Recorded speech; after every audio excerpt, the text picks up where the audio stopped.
Foi. Boa tarde a todos. Nós somos a equipe que vai apresentar, a dupla, né, que vai apresentar reações de hipersensibilidade do tipo 3 e 4. Os componentes, Áquila Dias do Nascimento e Matheus Silva Gargu.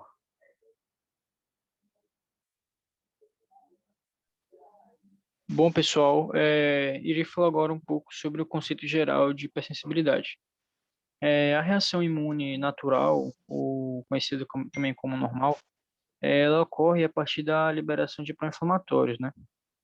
Que eles vão promover o recrutamento celular e também o aumento da permeabilidade dos vasos, facilitando o transporte de substâncias e células, né? Que é uma tentativa do organismo de tentar aumentar a velocidade das reações.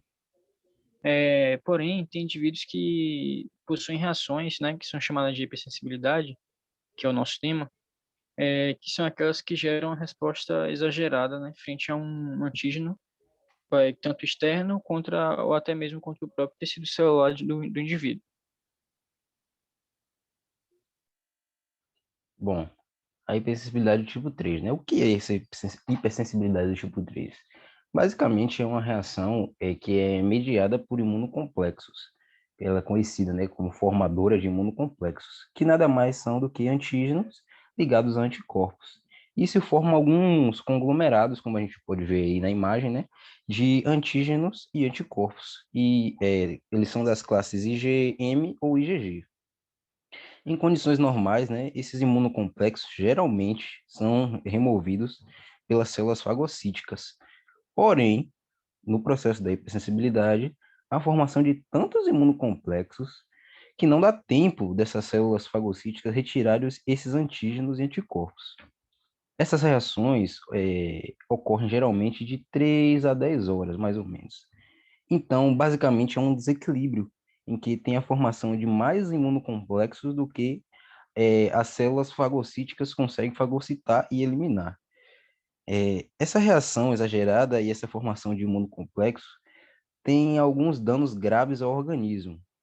E um desses danos é que os imunocomplexos podem se depositar nas paredes dos vasos sanguíneos ou até mesmo em tecidos. E isso acaba levando a um quadro de inflamação de maneira sistêmica ou localizada, sendo que de maneira sistêmica pode ser o comprometimento renal ou articular, e de maneira localizada seria é, inflamação nos tecidos ou nos vasos sanguíneos.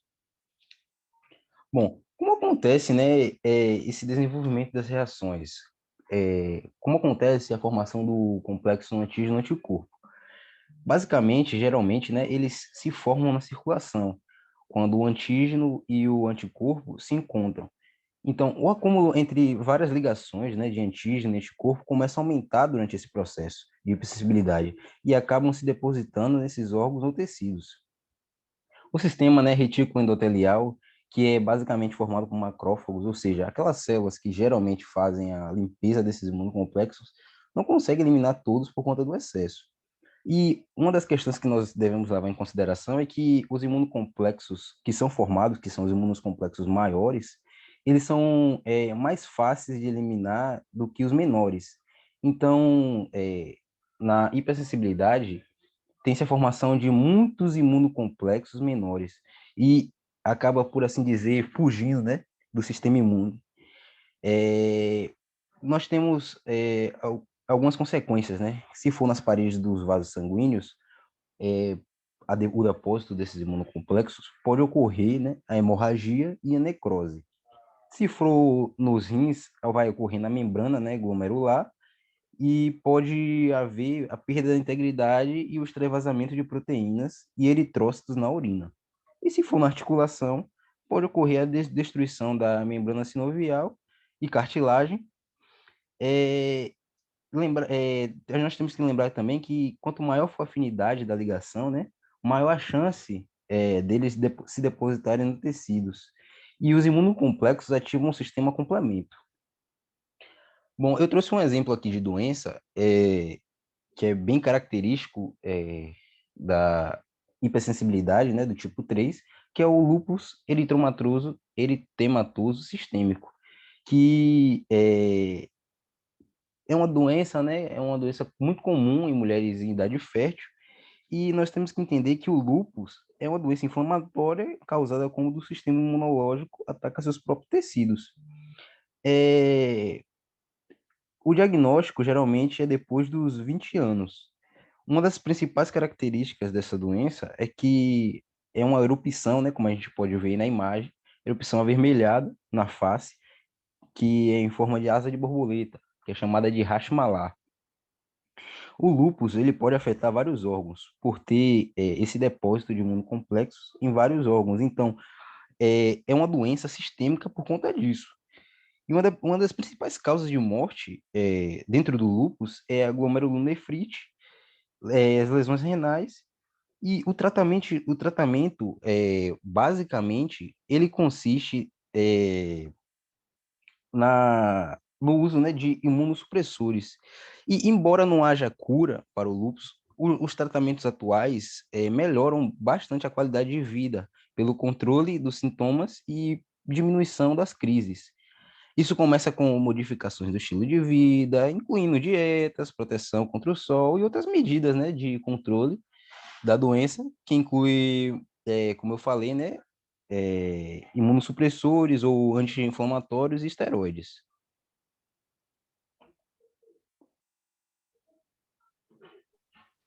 Bom, pessoal, vou falar agora um pouco sobre a hipersensibilidade do tipo 4. É, a hipersensibilidade do tipo 4, ela também é conhecida como hipersensibilidade celular, ou até mesmo tardia, como o próprio nome diz, né? Ela é aquela reação mediada por células, né? E não, diferente das outras que são mediadas por anticorpos, né?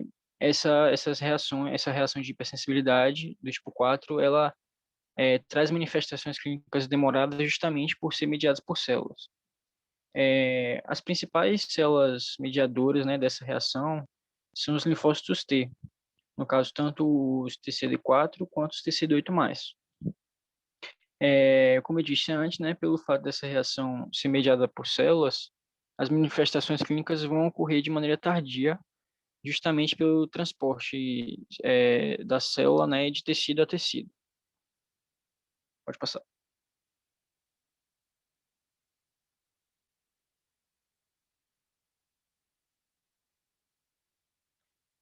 A hipersensibilidade do tipo 4, né, ela é dividida em três subgrupos: a hipersensibilidade de contato, a tuberculínica e a granulomatosa.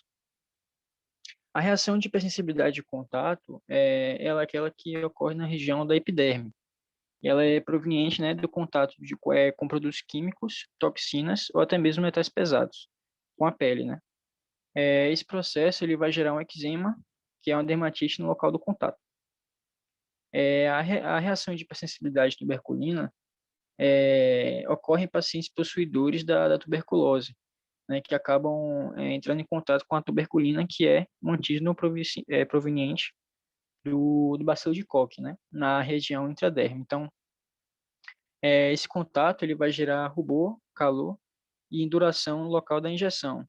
No caso, foi estudado por um médico, em que os pacientes que são sensíveis, no momento da injeção, né, dessa tuberculina, eles provocavam essa reação de sensibilidade no local. E, por último, né, mas não menos importante, temos a hipersensibilidade granulomatosa, que é aquela reação conhecida por formar um granuloma em torno do processo, né? Existe um granuloma, né, que é formado a partir da presença de corpos estranhos, que é quando o organismo não consegue degradar. Um exemplo é o vidro, ou então metais inoxidáveis. E tem também o granuloma formado a partir da persistência de um micro-organismo no interior do macrófago. Nesse tipo, nós temos como exemplo a formação do granuloma com a presença do bacilo de Koch no interior do macrófago lá no pulmão. Pode passar, mano.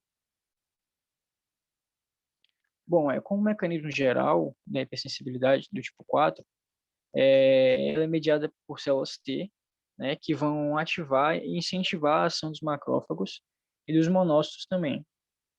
Bom, os linfócitos T citotóxicos, que são os TCD8, eles vão causar lesões diretas às células do tecido, né? Já os linfócitos T auxiliadores, os TCD4, eles vão secretar citocinas pró-inflamatórias, como interferon gama, IL-1, IL-2 e IL-6, que vão sinalizar e recrutar os TCD8, os macrófagos e os monócitos também. Pode passar. Bom, nós escolhemos então aqui uma doença associada para ficar mais fácil a visualização do mecanismo mais específico da reação. Um grande exemplo, né, de doença causada por esse processo é a diabetes tipo 1, né, que é aquela conhecida como insulino dependente. Nesse caso, o que acontece? O macrófago, que é o APC, ou apreciador de antígeno, ele vai reconhecer um antígeno presente nas células beta do pâncreas. E após esse reconhecimento, o macrófago ele vai apresentar esse antígeno através do complexo de histocompatibilidade classe 2, que é o MHC do tipo 2, para o linfócito TCD4 lá no linfonodo. Depois desse passo, o TCD4, que antes ele era uma célula virgem, né, antes da apresentação, também conhecida como TH naive, né, nessa fase de inércia, o TCD4 ele produz a interleucina 2, que é responsável pela maturação da própria célula, né, que possui um efeito autócrino, e também alguns receptores. Após o processo, né, de apresentação do antígeno pelo macrófago, os TCD4 eles vão sofrer a ação da interleucina 12, que vai converter, né, o TCD4, especificar ele em classe TH1. Por que que ele vai ser especificado em TH1?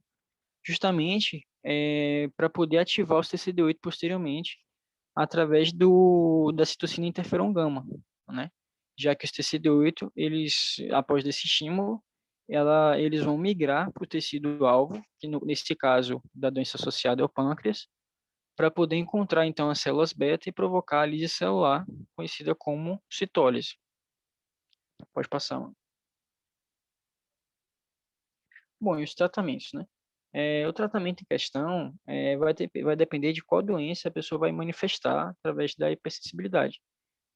Como foi utilizado o exemplo da diabetes tipo 1, o tratamento utilizado é a aplicação da insulina, né? E no caso da tuberculose, como utilizado no exemplo de hipersensibilidade granulomatosa, é, é utilizada a aplicação de antibióticos, né? Como a isoniazida, a rifampicina, pirazinamida e etambutol também. Pode passar, mano. Bom, pessoal, e essas foram as nossas referências utilizadas, né? O ABA de terceira edição e de oitava edição também, que é a nossa Bíblia da Imunologia praticamente, e também um pequeno artigo sobre hipersensibilidade celular feito pelo UFBA. E é isso, pessoal. Obrigado.